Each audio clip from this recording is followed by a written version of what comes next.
position so far. We're coming to the end of the series. Let me know your thoughts. We'll be ranking them S, A, B, C, and D. Let me know your thoughts. As always, let's get straight into it. Starting off with Bukayo Saka, he is S. As much as I think he is a good winger, I think he is overhyped by Arsenal fans. Arsenal fans are putting him in conversations with the likes of Bale, Messi, Salah, even to an extent. I think Saka's a really good player. He's still got a long way to go till he can reach those sort of levels. However, I think he's been a very, very important player for Arsenal over the last couple of seasons, putting in very, very good performances. I think he's a good winger. Last season he did struggle with injury, but I think going into this season, if he can stay fit, he can easily get 20 plus goal contributions and play a big part in Arsenal, going for the Premier League again and potentially winning the Champions League. He's a really good player, he can make a difference. And again, he's one of the best wingers in the Premier League in my opinion, and what he's done over the last couple of years has been very, very good. Now he's starting to add trophies to his collection. I think he can become a really, really good player or he can become one of the best wingers in the world if he continues at this rate and is able to stay fit. Ouattara, for me, C. I think when you watch Ouattara, he's alright, not anything special. We'll chip him with a few goals. I remember his time at Bournemouth, now obviously at Brentford. I think he's an alright winger. Again, I think Brentford spent like 50 million on him, which was a lot of money for him. I don't think he's quite delivered to the expectations that Brentford fans wanted of him. However, I think he's a player that has found his level, and again, he will put in some good performances. But C for me. Now Ryan's one that I'm excited about. I'm gonna put him in B. Obviously, joined midway through last season. A player with a lot of potential. Someone that's still young, coming through. I think he's only 19 years of age. Played quite a bit in the World Cup, more than I expected. Maybe that was due to the injuries, to Rafinha. However, I think Ryan is a really exciting talent. 20 years of age, played 15 matches last season, 5 goals, 2 assists. It was his first season in the Premier League. I think he only will get better, obviously, with age. With the new manager coming in, he will get that consistent game time. I think he is a really good talent. I think to get 7 goal contributions in 15 games, there were some very good moments for him. And again, bigger and better things.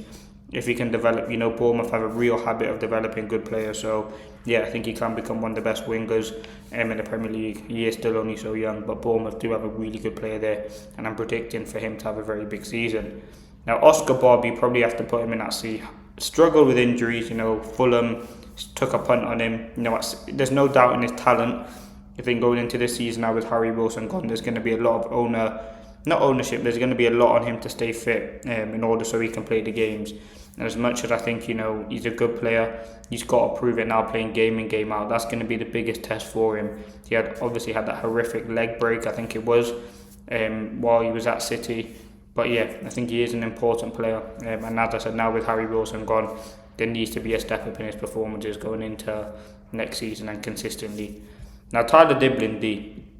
The ways, I don't know if he's the right winger for them, but, McNeil's gone and, Diblin, someone that was, quoted £100 million if he was to leave Southampton. As much as I think he's a talented player, that move to Everton has been horrific. There's no doubt I think he's talented. Now, with obviously Grealish going, and Ndiaye's going to be on that left-hand side, and Ndiaye might even go as well. So, Diblin is a player that I do really like. He did it in bits at Southampton, hasn't really done it at Everton. So see what he can do this season. Ismaila Sarr, I actually think he's an A. I think he's a really good player now. He might not be the most, actually no, he is a winger, plays through the middle though. But if you look at his stats last year and you look at his World Cup, very, very good player. And he's someone that, he's been in the Premier League or English football definitely for a while. And I think the Palace move was very good for him. Last season, he got 21 goals, 1 assist in 45 games, which is really not bad. Obviously, he had time at Watford, now at Palace. Really, really do like him. I think he's a good player. And again, Palace have a real player there. Now I believe they're in Europe again. His experience, his quality throughout the attack is going to be very, very good with the likes of, Yeremy Pino and the other wingers that they have. But I think Ismaila Sarr, very, very good player. Now, I don't know who that is. I think that's Coventry's winger. I'm going to put him in at D. Pedro Neto. Again, Pedro Neto C. Pedro Neto, the fact that he's been linked to City is a big thing in itself. As much as I think Neto's a decent player, he's very inconsistent and his end product's not there. He's got pace, is capable of producing a moment of magic, however you don't see that enough. I think at this Chelsea team now, he's maybe third, fourth choice. Rodgers and Palmer will be the two main ones. You've also got Kenda there. You know, he's not going to be the first choice. He might start games, but I don't think he will be the first choice winger, and ultimately he's going to be phased out of the club. I think, again, he's got good attributes and good fundamentals. However, I just don't think he's that great of a player, to be honest with you. Minter, again, I think Minter's B. I think he is a decent player. Again, doesn't get goals and assists, but his work rate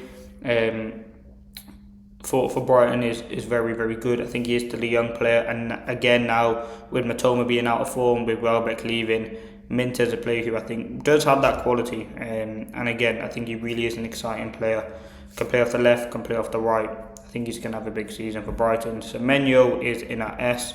I think when you look at how Semenyo just, like, it's not easy going and changing clubs mid-season, but the way that he seamlessly just, went from Bournemouth to City and had a really, really good season, picking up 2 trophies and had some good performances for them. 37 matches, 17 goals, 4 assists. Really, really good. And as I said, for City, he played 27 games, 11 goals, 3 assists. And for Bournemouth, 21 games, 10 goals, 3 assists. So really, really good player for them. The time that he's had there, really, really impressed. Very good winger. And again, City have a player there that's, 25? He's going to be there for a very long time, and is a very, very good winger. As I said, Doku and Semenyo, name me a better duo than that. I think they're two very, really exciting players, but especially Semenyo, what he's done in the last sort of season, I think he can only get better. Now, John McGinn, I'm actually going to put him in A. I think when I look at John McGinn, he's not your, when you think of winger, you think of someone like Robin or, Salah or Hazard. Like, the list goes on. Like wingers who have that flair, can cut inside, whip it top bins, go on the outside, do a trick, do a flick. McGinn is not that. However, he's a really important player for this Villa team. Most of the time he does start for Villa, whether that be on the left, in the number 10, on the right, more deeper. Really, really important player for them. And now they've lost Rodgers. McGinn, I'm sure, will step up. Really, really good player. As I said, physicality, can score a goal, defends. Criminally underrated in my opinion. Now, Rio Ngamoa, now I don't know who's going to be Liverpool's right winger going into the season, whether it will be Ngamoa. I know he's had opportunities there in pre-season, whether they sign Barcola, whether they sign someone else. For now, I've just gone Ngamoa. I think he's a real talent. Still so young. I think he's 17 years of age. Had a big impact, last season for Liverpool, scoring some big goals. Again, Iraola is very good at developing players, so see what he can do with Ngamoa. I think there's a big season coming for him now. He will definitely get more opportunities, especially if Gakpo leaves. Salah's already gone. Liverpool haven't bought in a winger yet. So, yeah, I think he's a really, really good prospect. Someone that can definitely get into S tier in the next couple of years. Bearing in mind he is only so young. And the fact that he's even been talked about in this Liverpool first team already is impressive in itself. Now, Harry Wilson, I have to put him in B. I think he's a good player. I think someone that, can score goals, get assists. Great move actually to Leeds on a free agent. I think, Dominic Calvert-Lewin is going to really thrive off his crosses into the box. I think he is a decent player. Let's see how he does, for Bournemouth. Not for Bournemouth, for Leeds. Maybe we'll get probably 15 goals and assists, but I think he's a very smart signing. Good season for Fulham. And yeah, let's see how he does. Philogene, I'm going to put him in D. Need to watch more of him. Same too with Hull City's winger. Bryan Mbeumo, if I'm being honest, you have to put him in A. Now, again, please don't get onto me. I did watch a lot, more or less all of his games last season, and I've watched him so far in his career, and I have watched him at Brentford as well. If you're looking at Mbeumo, for me, I think if you look at his goals, most of them come in that striker position. He's not someone that, scores a lot of goals from wide. However, you look at his games last season, 34 games played for United across all competitions, obviously most of them being in the Prem, 33 of them being in the Prem, 1 in the Carabao Cup, 11 goals and 3 assists. Not bad for your first season. I think he still has to do more. There's still got to be more on him to get more goals and get more assists. He did cost £70 million, however, I think he's a very good signing and will definitely do well this season. I'm excited to see how he does in the Champions League. It'll be the first time playing there in his career. And you look at sort of the seasons he's had at Brentford, the season he had at United, I think there's a lot of positive signs there, and he can score goals, and I think he'll show it this season, to be honest with you. So yeah, A for me. Jacob Murphy, B. I think he's that player again. Puts in a shift for Newcastle, a player with a lot of experience. I think he's an alright player. Gonna put him in at B for now. Hutchinson goes in at D. Just that move to Forest didn't really work out for him. Don't think he was even a guaranteed starter. See how he does this season now. Troy Hume again, C. He's an alright player again. puts in a shift, and Solomon, I think D. I think Tottenham can do better. But that's all my wingers ranked. S tier is Semenyo and Saka. I think they're two of the best. Yes, you can put in Bumo. I still don't think you can put him there. The only one that you can really argue potentially, I don't think there's any argument. You could probably put Ryan up a bit more forward. But yeah, let me know your thoughts, and thank you for watching.